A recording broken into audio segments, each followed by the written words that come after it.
नमस्कार मित्रांनो, मी आझाद पवार. आपल्या जळगाव लोकसभेचे मतदान तारीख 13 मे 2024 ला आहे. पण आपल्या जळगाव जिल्ह्याची लोकसंख्या जी टोटल आहे त्याची 19,25,352 मतदार आहे आपल्या जळगाव लोकसभेत. पण त्याच्यातले महिला आहे 9,16,470 आणि पुरुष आहेत 10,08,818. तर जळगाव मतदारसंघात काही महत्त्वाचे प्रश्न पण समस्या आहेत. त्या पहिले म्हणजे कापसाला भाव नसल्याने शेतकऱ्यांची आत्महत्या. दुसरं अमळनेर तालुक्यातील जे पाडसरे सिंचन प्रकल्प आहे त्याला 150 कोटी लागणार होते, तर 5,000 कोटी लागल्यावर सुद्धा ते काम अजून अपूर्ण आहे.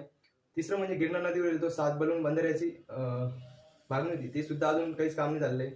चौथं म्हणजे दळणवळणासाठी रेल्वे थांब्यांची मागणी आहे. पाचवं म्हणजे उद्योगधंद्यांसाठी अभावामुळे रोजगार हा सगळ्यात मोठा मुद्दा उभरून येत आहे. तर आपल्या जळगाव लोकसभेत बीजेपीचे स्मिता वाघ उभे आहेत आणि महागठबंधनाचे शिवसेनेकडून करण पवार उभे आहेत. तर आपल्या या दोघांपैकी कोणाला मत देणार आहेत ते नीट समजून घ्या.